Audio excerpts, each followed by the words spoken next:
तो welcome friends, आज हम करेंगे ड्रैगन बॉल सुपर की एपिसोड 19 का एक्सप्लेनेशन। तो फ्रेंड्स, ड्रैगन बॉल सुपर में इससे पहले गोकू भी वेजिटा के साथ मिलकर वीरस के प्लेनेट पर ट्रेनिंग करने लगा। शुरुआत में इन दोनों ने मिलकर विस के दिए हुए घरेलू काम किए और बाद में विस ने उन्हें उसके बदले में ट्रेनिंग देनी स्टार्ट की। इसी बीच कहीं दूर अंतरिक्ष में एक नया ख़तरा मंडलाने लगा। एपिसोड के शुरू में हमें दिखाया जाता है कि फ्रीज़ा नर्क में होता है, जहाँ पर ऐसे छोटे बच्चे और अजीब तरह के लोग उसे काफ़ी तंग कर रहे होते हैं। इस पर फ्रीज़ा बहुत गुस्से हो जाता है और बहुत ही ज़्यादा परेशान होने की वजह से चलाने लगता है और कहता है दफ़ा हो जाओ। और दूसरी तरफ हमें फ्रीज़ा का शिप दिखाया जाता है, जिसमें फ्रीज़ा के मरने के बाद सॉर्बेट उनका इंचार्ज होता है। सॉर्बेट की आर्मी का ख़ास सिपाही सॉर्बेट को रिपोर्ट बनाते हुए कहता है कि हमारी 3 बटालियंस पहले ही जंग में हार चुकी हैं और अभी हमारे पास सिर्फ 2 बटालियंस ही बची हैं।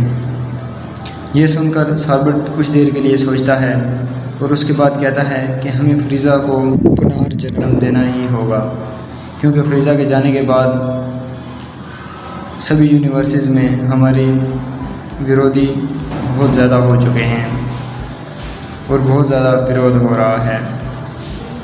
फिर सॉर्बेट टगोमा से कहता है कि वो पृथ्वी की इन्वेस्टिगेशन कैमरास ऑन करे, जहाँ पिलाफ की गैंग के बाद उन्हें ड्रैगन बॉल नज़र आते हैं, जिसे देख के सॉर्बेट कहता है ओह, अब तो वो काम और भी आसान हो गया।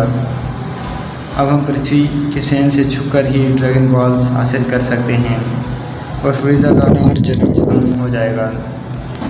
उसके बाद हमें एक सीन दिखाया जाता है जिसमें गोकू और वेजिटा मिलकर विस पे अटैक कर रहे होते हैं, पर वो दोनों मिलकर भी विस को छू भी नहीं पाते। कुछ देर बाद विस उनको रुकने को कहता है और बताता है कि आप दोनों की ताकत काफ़ी बढ़ गई है, परंतु स्पीड अभी धीमी है। देखो, मैंने तुम दोनों को आराम से अपना ऑटोग्राफ भी दिया है। फिर विस वेजिटा से कहता है देखो, तुम पैदाइशी लड़ाकू हो, पर फिर भी गोकू से हमेशा पीछे रह जाते हो, क्योंकि तुम हमेशा टेंशन में रहते हो और हर वक्त आने पे अपनी पूरी ताकत का इस्तेमाल भी नहीं कर सकते।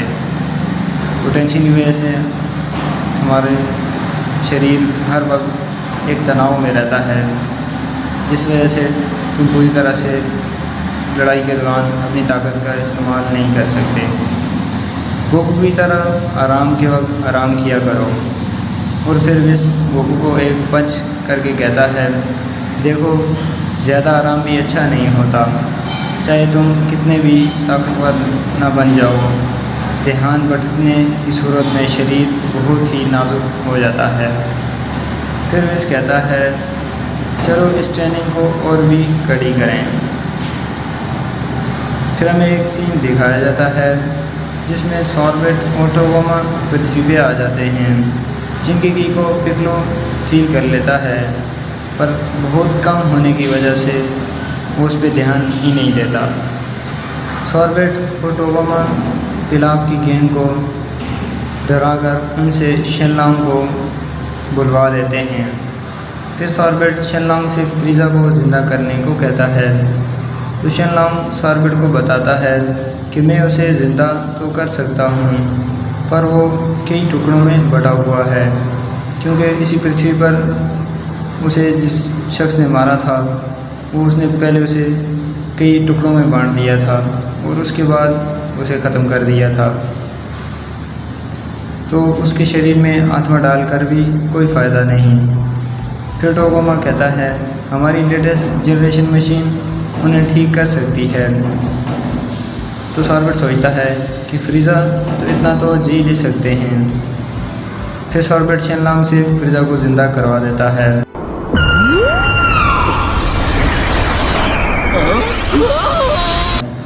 और बाकी बची हुई 2 विशेष से 10 लाख ज़ैनी और दुनिया की सबसे बेस्ट आइसक्रीम पिलाफ की गैंग मांग लेती है।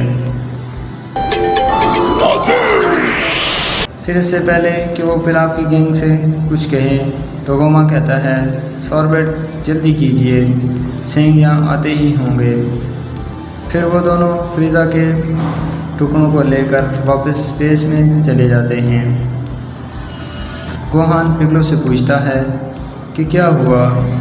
पिगलो कहता है, ये बहुत ही जल्दी हो गया है, जैसा तुम सोच रहे हो मुझे नहीं लगता कि किसी ने शेनलाओं को बुलाया होगा। फिर हमें एक सीन दिखाया जाता है जिसमें फ्रीज़ा को रीजनरेशन मशीन के ज़रिए दोबारा जोड़ दिया जाता है।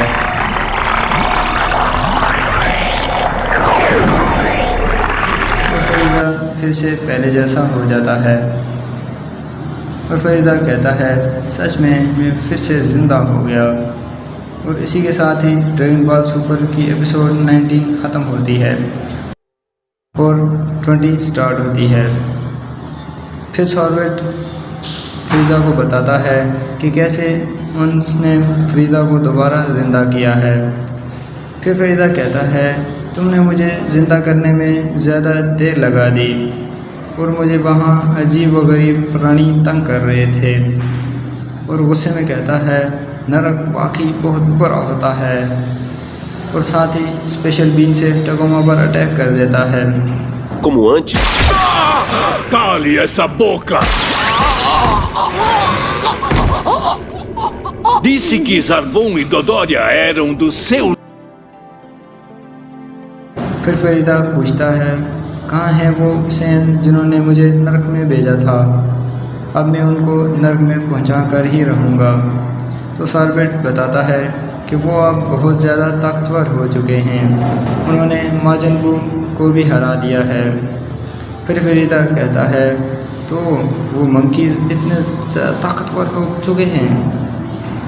जानते हो सॉर्बेट, हम पैदाइशी बहुत ज़्यादा ताकतवर होते हैं, हमें कभी भी ट्रेनिंग की ज़रूरत नहीं पड़ती, पर अगर मैं 4 महीने तक कड़ी ट्रेनिंग करूं तो वो मेरे सामने बिल्कुल भी नहीं टिक पाएंगे। फिर हमें एक सीन दिखाया जाता है जिसमें वेजिटा और गोकू ट्रेनिंग कर रहे होते हैं और उन्हें इसी दौरान सुपर सैयन ब्लू की एक झलक नज़र आती है, जिसे वो तो नहीं समझ पाते, लेकिन विस मन ही मन में सोचता है कि मुझे लगा नहीं था कि ये इतनी जल्दी स्टेज पर पहुंच जाएंगे। तो फ्रेंड्स, यहाँ पर मैं आपको एक बात बताता चलूँ कि super Saiyan blue super Saiyan God की ही एक अपग्रेडेड फॉर्म है।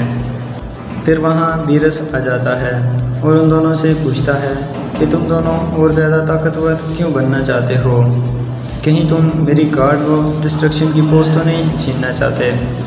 गोकू कहता है, नहीं ऐसा नहीं है, मैं सिर्फ और ताकतवर बनना चाहता हूँ। और वेजिटा कहता है, और मैं इस गधे को फिर से आगे निकलने नहीं दे सकता। और दूसरी तरफ पृथ्वी पे एक स्पेसशिप आकर लैंड होती है जो एक गैलेक्टिक पेट्रोल की होती है। उसमें से एक पेट्रोलमैन बाहर आता है और ट्रंक्स और गोटेन से बुल्मा के बारे में पूछता है और बताता है कि वो उसका दोस्त है। पहले तो ट्रंक्स और गोटेन उसका मजाक उड़ाते हैं। Que engraçado! Ei, me diz onde é que você estuda? Escuta aqui, eu não sou criança! पर जब वो बताता है कि मैं गैलेक्टिक पेट्रोलमैन हूँ तो ट्रंक्स बुल्मा को बुलाकर लेता है। फिर बुल्मा आकर बताती है कि इसका नाम जैको है और हम बहुत पुराने दोस्त हैं। फिर जैको बुल्मा को चेतावनी देता है कि फ्रीज़ा को दोबारा ज़िंदा किया गया है और वो अपने 1000 सिपाहियों के साथ पृथ्वी तक बढ़ रहा है। तो बुल्मा पूछती है, तो कब तक आ जाएगा, 6 या 7 दिन लग जाएंगे। जैको कहता है, वो 1 घंटे में ही पृथ्वी पर पहुंच जाएंगे। बुल्मा को इस बात में काफ़ी गुस्सा आ जाता है और कहती है, पहले नहीं बता सकते थे, अभी मैं कैसे बुलाऊंगी गोकू और वेजिटा को। जैको कहता है, हाँ एक और बात, वो पहले से काफ़ी ज़्यादा ताकतवर हो चुका है, अब मुझे उससे मिलाओ जिसने पहली मरतबा फ्रीदा को हराया था।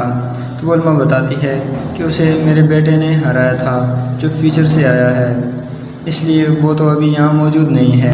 फिर जैको कहता है कि टाइम में सफ़र करना कितना बड़ा जुर्म है, और चलो उसने फरीदा को हराया इसलिए उसे माफ़ किया जाता है।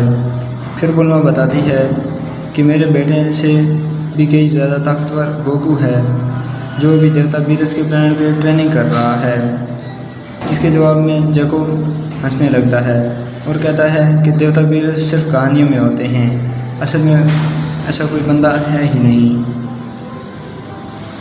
इसलिए मजाक नहीं करो और उसे मुझे मिलाओ। फिर बुल्मा उसे यकीन दिलाती है कि वो सच में है और उसका हस्बैंड भी बीरस के प्लैनेट पर ट्रेनिंग कर रहा है। उसके बाद बुल्मा पृथ्वी पे मौजूद सारे जी फाइटर्स को फरीदा के आने की खबर देती है, जो सुन के सारे जी फाइटर्स एक जगह पे जमा हो जाते हैं। यहाँ फरीदा उनकी एनर्जी सेंस करके वहाँ शिप लैंड करवा देता है और फरीदा कहता है अब मैं आराम से अपना बदला ले सकता हूँ। और इसी के साथ ड्रैगन बॉल सुपर की एपिसोड 20 का अंत होता है। Click here to subscribe and press the bell icon, then you will never miss my new update. तो फ्रेंड्स, इस वीडियो का लाइक टारगेट है 100। अगर पूरा हो गया तो मैं जल्द ही नेक्स्ट एपिसोड लाऊंगा। और वीडियो कैसी लगी है कमेंट करके ज़रूर बताएं।